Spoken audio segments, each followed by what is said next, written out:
Thanksgiving is a time for gratitude, family, and, of course, a generous helping of humor to go along with that turkey. Here are 10 jokes and puns that are sure to bring a smile to your face during the festivities.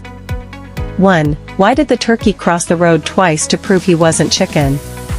2. What do you call a running turkey? Fast food. 3. Why don't you let a turkey get near the cornbread? Because it will gobble gobble gobble it up.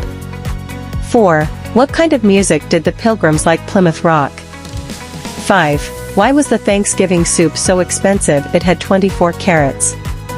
6. What did the turkey say to the computer? Google Google Google. 7. Why did the cranberries turn red? Because they saw the turkey dressing. 8. What's a turkey's favorite dessert? Peach cobbler. 9. How did the Mayflower show that it liked America? It hugged the shore. 10. What do you get when you cross a turkey with a banjo? A turkey that can pluck itself.